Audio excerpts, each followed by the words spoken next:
Hey everyone, thanks for joining us tonight for another TOTEM talk.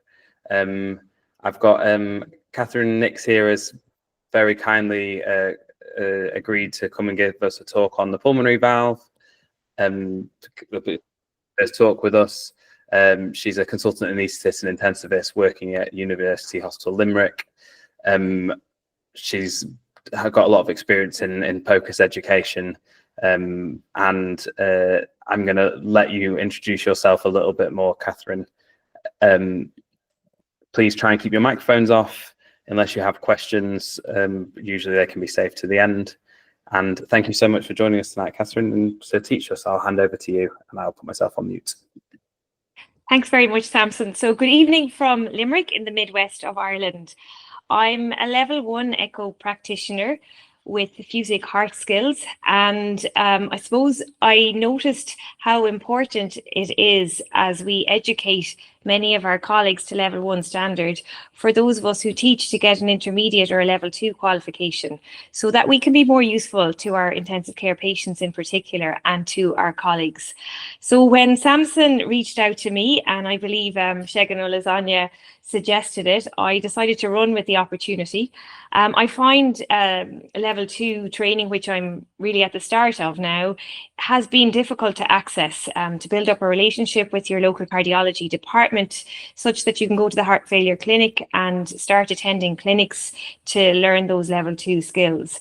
And often it's because one is mid-career, so one has departmental roles, maybe family responsibilities, or maybe both, and maybe not the physiological reserve one had in younger years. So those of you who are younger, I encourage you to do this level 2 training when you're younger if possible, because it's pretty intense from what I can see. Moving along then, you can see I've been involved in basic education for some time, but really it's hit me that advanced level education is a whole different story. And tonight I wanted to focus on why an intensivist might bother learning how to image the pulmonary valve, and which image clips of the pulmonary valve and associated measurements are relevant in particular to Fusic HD, that's Fusic Haemodynamic, which is an intermediate qualification particularly geared towards the intensivist. Then I hope to leave you with some tips for gaining the images and doing some of the measurements, and also mention some challenges when imaging this valve and the clinical relevance of it. So just how useful is it? Well, actually, the thing is, I have a colleague who's a cardiac anesthesiologist who says the pulmonary valve is actually looking for a home. She doesn't image it very often. And the reason is, I think intensivists are more interested in trying to find out whether the patient in front of them has pulmonary hypertension or not. And in fact, what you really need to do that is a pulmonary artery catheter.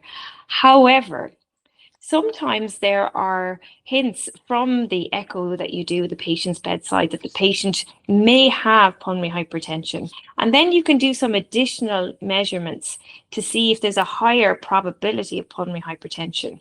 And then you can seek out advanced measurements. And that's what this lecture really is about tonight.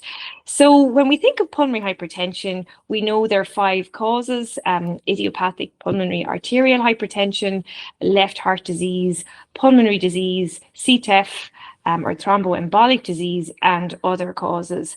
And we think of a pressure of over 20 millimeters of mercury. And normally if somebody has severe pulmonary hypertension, hopefully we'd see a severe PR jet. We mightn't always, because the images of the pulmonary valve can be quite difficult to get in some patients. However, that's what I'm trying to aim at here tonight, getting some of those images that sometimes can be a bit more difficult, just to interrogate the patient to see if they have more signs and symptoms of pulmonary hypertension, which you really want to know about before you put them on a ventilator. So I consider right-sided heart failure as falling into that category. Then many patients in our units are admitted with a pulmonary embolus when they're, especially if it's one that's associated with hemodynamic abnormalities. So again, that's diagnosed in a CTPA. However, we might follow the right heart strain on echo. We may be lucky enough to see a vegetation, and that forms really the fourth of the main diagnoses I feel that the intensivist is interested in. Then from 5 to 8 there, masses or tumours, congenital heart disease, for example, severe PR, or congenital heart disease involving pulmonary stenosis or acquired pulmonary stenosis, or, for example, carcinoid with valve thickening. I think all of these things really are in the realm of cardiac imaging. So I couldn't really go any further without mentioning Richard Fisher and the recent lecture that he did for TOTEM. And I think his lecture beautifully summarises a broad and complex topic about assessing right ventricular function. And I think the pulmonary valve is only a small part of that, but focusing on it and its associated measurements in detail can assist the level 2 learner to understand key Doppler principles and how the minimum data set interacts with the additional published guidelines for specific valve problems. So what it's helped me with is understanding what images I need to get for a full scan. And then if I suspect pulmonary hypertension, what additional images I need to get and which BSE guidelines I might need to look at to do that. So I've used 4 guidelines tonight, and the first 2 are here. The first one is about the minimum data set. And one of my colleagues who's finished his level 2 training likened it to the following couple of sentences. He said, you know, I had 4 images burnt into my brain after I did Fusic Heart, but I've 16 now burnt into my brain after doing level 2. And that's just the image acquisition piece. That's not getting the measurements. So then when you talk about doing the measurements, which ones you might need to add in to your minimum data set, they're mentioned in the pulmonary hypertension guideline at the bottom of the screen there, or in the echocardiographic assessment of pulmonary hypertension, a guideline protocol from the BSE, or the right heart one, or the pulmonary valve one. So then how does the BSE guidelines interact with Fusic Haemodynamic? Well, Fusic Heart was about answering 5 questions. You know, we wanted to know if the right heart was dilated or dysfunctional, if the left heart was dilated or dysfunctional. We wanted to know if there was low venous return, if there were pulmonary effusions, or I should say pleural effusions, or if there's a pericardial effusion. That's the scope of practice of Fusic Heart. And now in Fusic Haemodynamic, there are 9 questions, as outlined here. Is the stroke volume abnormal? Is stroke volume responsive to fluid or vasoactives? Is the aorta abnormal? Is the aortic valve, mitral valve, or tricuspid valve severely abnormal? Is there systolic anterior motion of the mitral valve? Is there regional wall motion abnormality? Are there features of raised left atrial pressure? And then question number 8, are there features of right ventricular impairment or raised pulmonary artery pressure? And note again, features of raised pulmonary artery pressure. You can't diagnose pulmonary hypertension from an echo, you have to do the cath. Okay, so what are the relevant image clips and measurements then? So I'm going to go through them in 2D color M mode, and then advise putting the cursor on and whether you might need to use continuous wave or pulse wave Doppler. You need to use your usual optimizing tools, including depth, sector width, gain, focus, adjusting the baseline, and the Nyquist limit. And the Nyquist limit will need to be correct to avoid aliasing and to obtain accurate velocity measurements. So usually 1.5 meters per second is sufficient. However, if you have pulmonary hypertension or you're suspecting it, you'll need to be able to measure higher velocities because you may need to be able to measure up to 3 to 4 meters per second. Okay. So now we're going to look at the BSE level 2 data set and how it relates to Fusic HD. So this is from the BSE, and these are all the views that have to be obtained. And in there, in relation to the pulmonary valve, there's a tilted RV outflow, and there's the parasternal short axis view of the aortic valve, which shows the RV outflow tract as well. Okay, And interestingly enough, I thought then you'd be doing measurements, of the valve, but no, the screening compulsory BSc level 2 measurements for pulmonary hypertension are the TRV max, which is covered in Richard Fisher's lecture really well, the TAPSE, which we cover in Fusic Heart, the RV linear dimensions in diastole, and the IVC dimensions, which we also cover in Fusic Heart. So there's no compulsory measurement for the pulmonary valve in the minimum data set.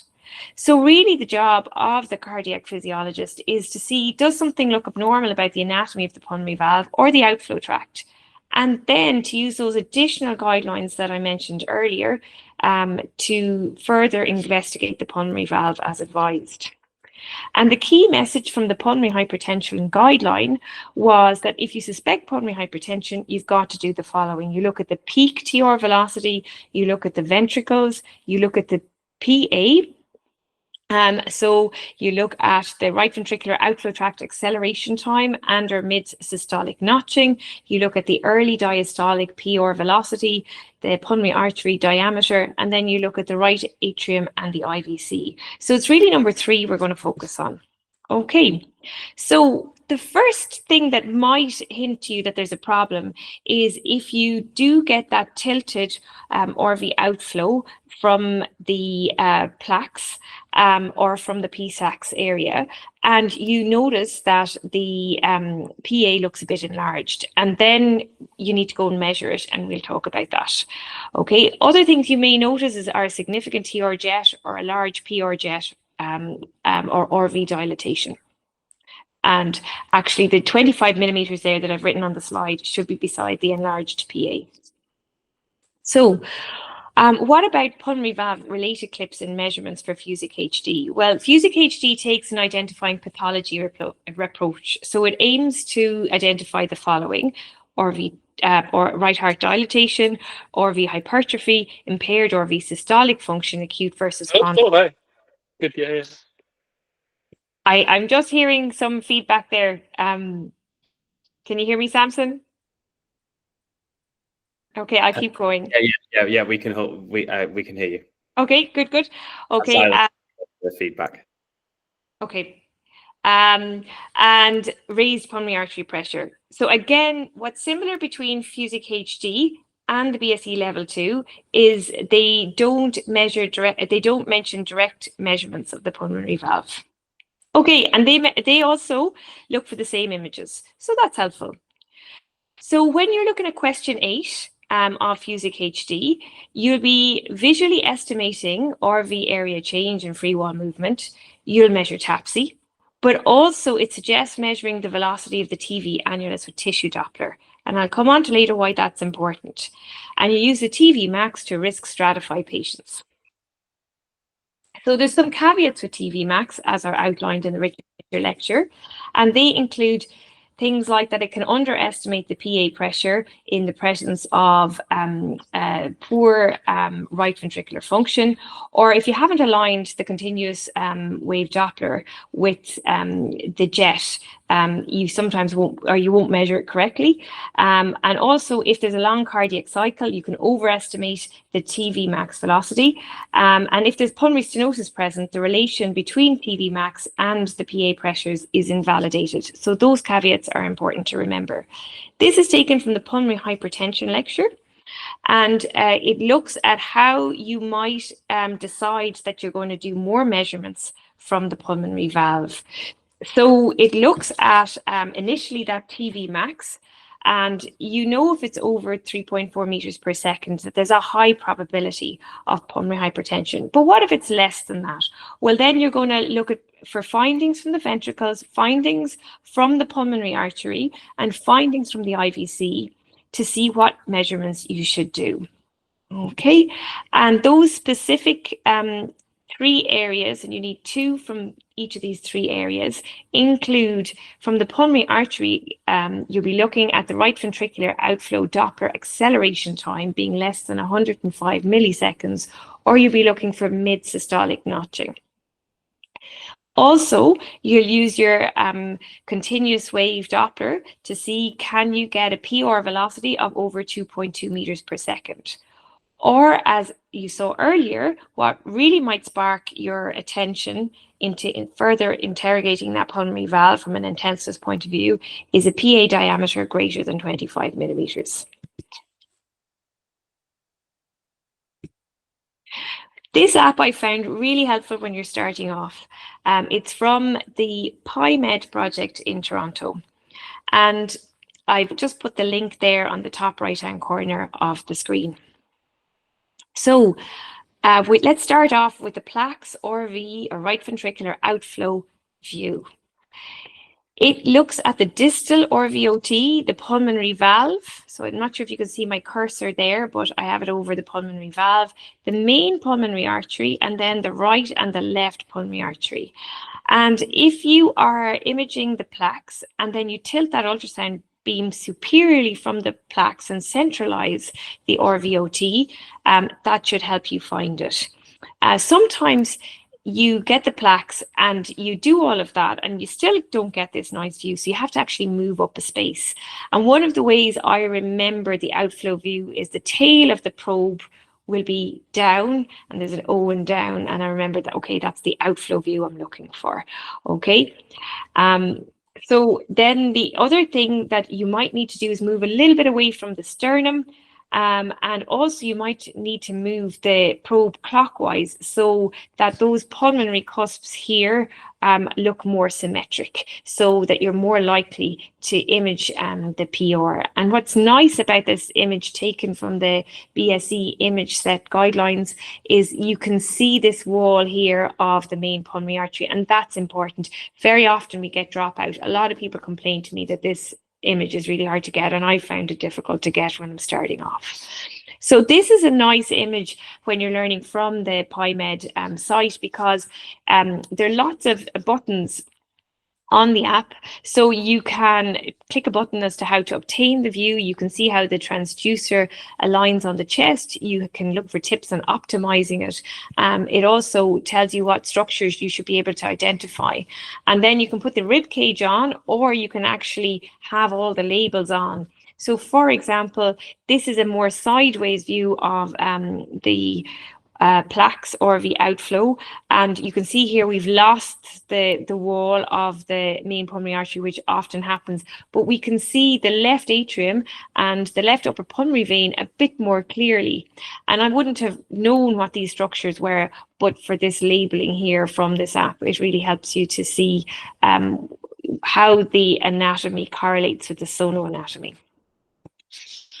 And that's just a bigger view of the same thing. So here you've got a bit of PR.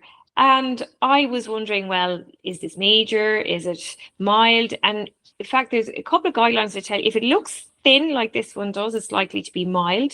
And if it's short, as in if the jet length is less than 1 centimeter into the RVOT, and if it's a low intensity, so it's not all yellow, then that's likely mild. And that's very common, seen in about 75% of patients.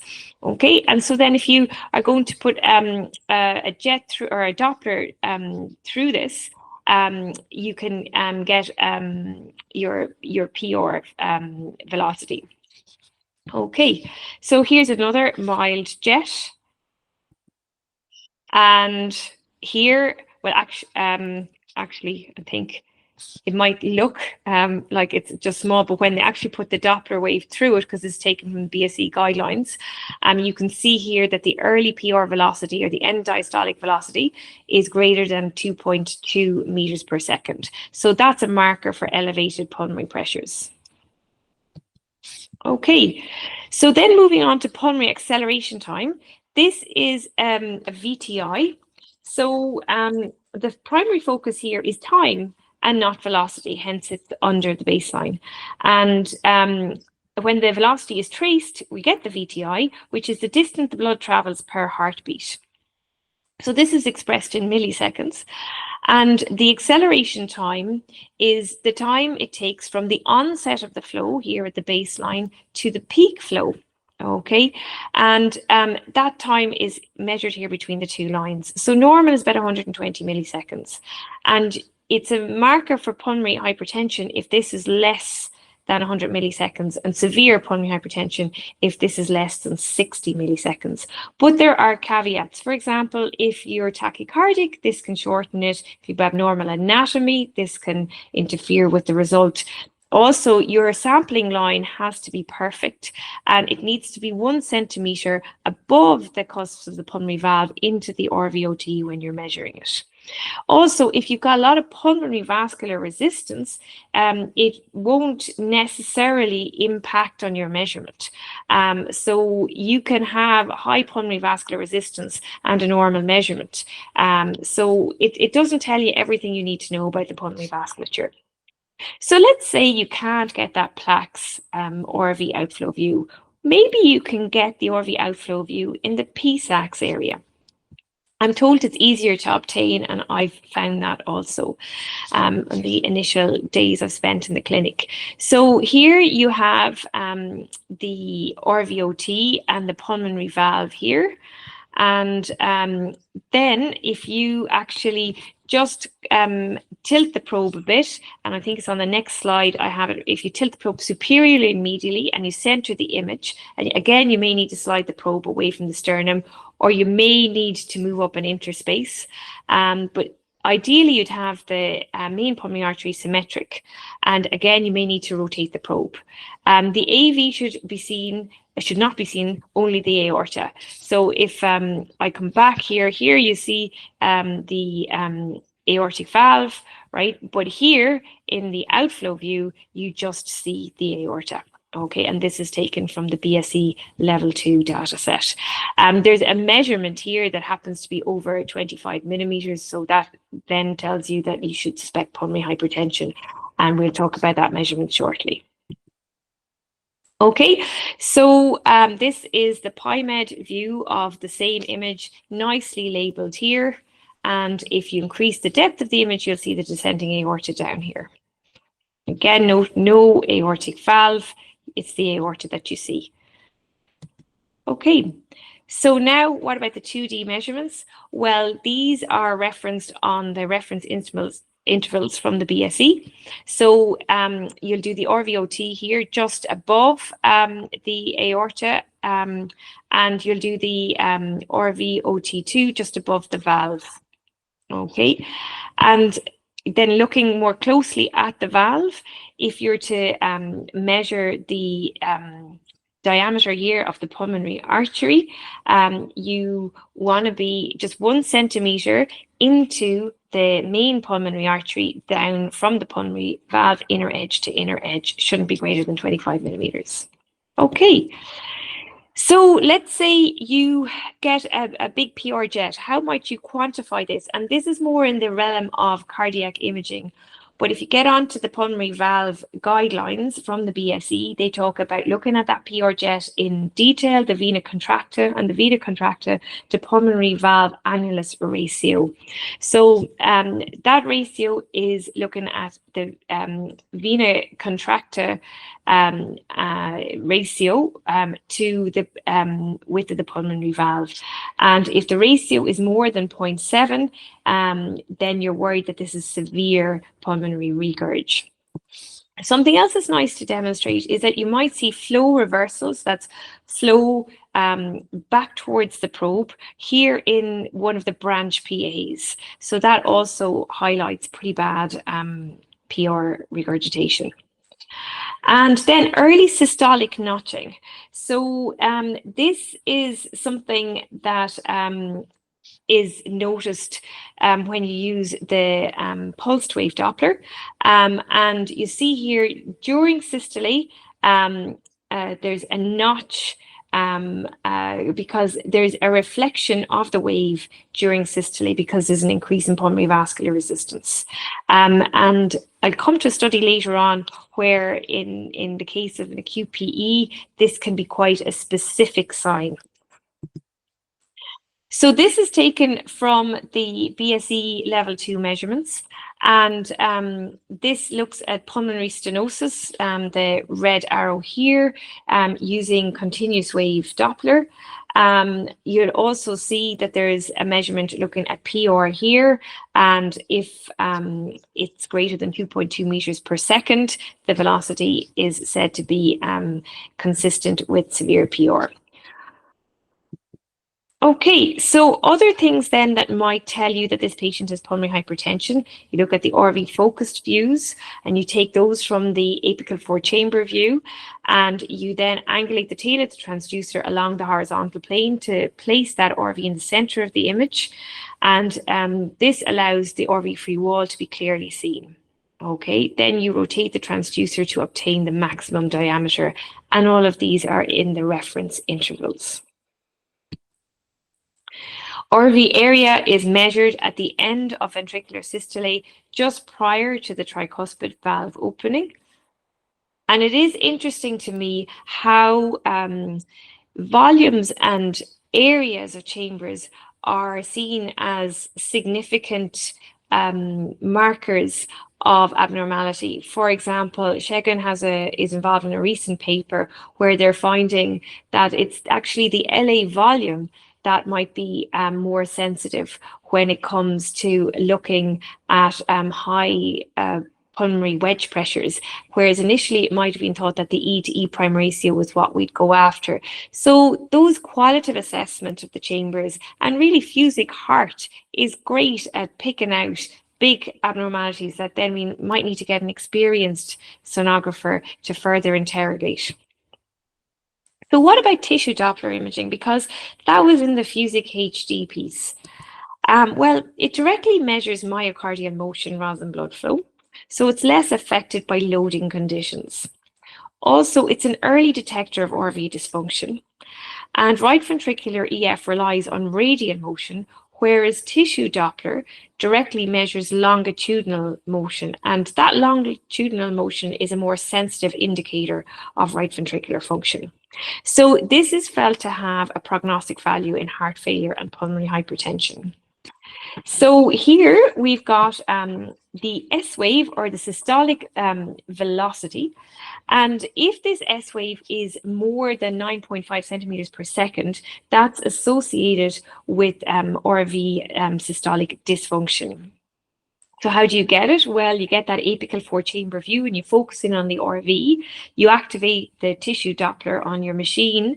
You make sure the machine is set up for low velocity, and you make sure high frame rate is set up. And you also make sure that the beam is parallel to the tricuspid valve annulus, the lateral annulus. You have the sweep speed at 50 to 100 millimeters per second, and you've the P or F at 10 to 20 centimeters per second. So as you can see, there's a lot of these measurements and they take time to learn. So I was wondering, well, what's the difference really between going and learning this tricuspid annular tissue Doppler versus doing a tap to a Fusic heart? And the answer is, well, it's thought to be more sensitive for early right ventricular dysfunction. And also it looks at a myocardial velocity, or the speed of the annular motion, rather than a displacement distance. So then if you both together and they're both low, they strongly suggest RV systolic function. So these skills are additive. Maybe you can't get parasternal views at all on your patient in ICU. Maybe they're a COPD patient, or you are using high ventilation pressures, they're very sick, and maybe all you can get are subcostal views. Well, can you interrogate the pulmonary valve to see if there's a chance that there's pulmonary hypertension? The answer is yes, you can. So looking at the Toronto PyMed images, you can see here, you can position the transducer and you can just modify that subcostal view. And I've probably looked at this view when I'm moving the probe during the Fusic heart views, and I've not realized what I was looking at, but now I'll know. So you've got the probe in the subcostal area, and you've got it flush with the patient's skin almost, and you're rotating the probe 90 degrees counterclockwise, and the index marker is almost pointing towards the patient's head. So as you do that counterclockwise rotation, what should happen is you see the tricuspid valve here, a right atrium here, and the RVOT.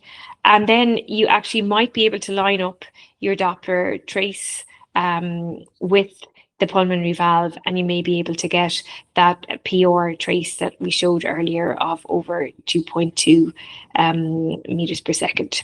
Okay, you may also see the regurgitant jet, or you may be able to do pulmonary acceleration time. So it can be very useful to remember that you can get some of these measurements from the subcostal view. And here's a picture from the BSE guidelines showing the same image, tricuspid valve here, RVOT here, pulmonary valve here. So,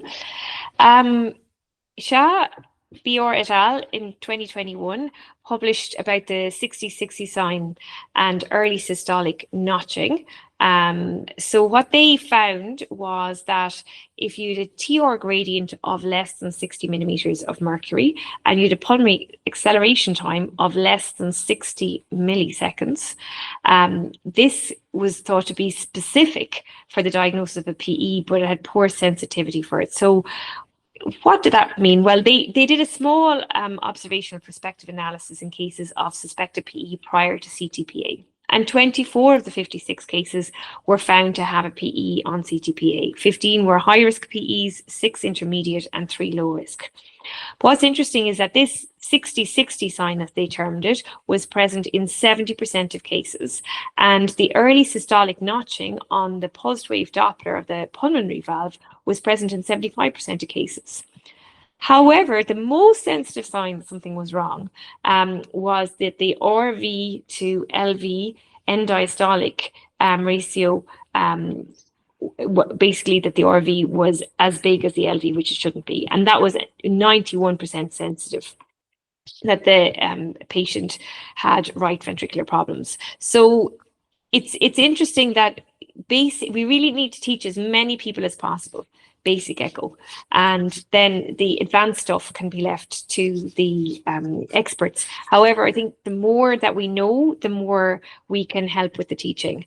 And in this case, for example, it's very difficult in echo sometimes to differentiate between what is chronic pulmonary hypertension, or I should say what is chronic RV failure and what's acute RV failure. But one of the things I always remember is, have a look at that RV. Is it thickened? If it looks thickened, maybe it's been dealing with high pressures for a long time. This could be chronic pulmonary hypertension in someone who has really bad COPD. So this whole talk was sparked by Segun and or I should say Samson, because of Segun asking me to give a talk, and the RV had already been nabbed and covered really well. But also I had been in clinic, and I had been trying to generate images and noticed how some of my measurements were just way off what the cardiac physiologist was getting. And I wanted to show that, just to show the expertise that they have, and to show the journey I'll need to take and the amount of practice I'm going to need to be able to do to get the right measurements. So in this case, we noticed at the start of the case, it was in the heart failure clinic, that the patient had an enlarged RVOT, and there was a TR jet. And you might notice the enlarged RVOT if you were doing Fusic heart. If you were doing BSE level 1 and you turned on the color Doppler, then you'd notice the TR jet. So here it is. Fills the chamber and fills the RA, and you can see here that this was my attempt at lining up the Doppler, and it comes out at a Vmax gradient there of about 25. However, when you line it up more correctly, you can see it's 49. And this is done from, I think, 4-chamber view. The image is quite small here, but this you can see that this is done from PSACs. So here we looked at the pulmonary valve then in a bit more detail, and you can see that there is a PR jet, and it's narrow and thin, and it's less than a centimeter. So, it was reported as mild in this case. Okay, and here's the acceleration time that my experienced colleague did, 85 milliseconds. So we should be worried about pulmonary hypertension.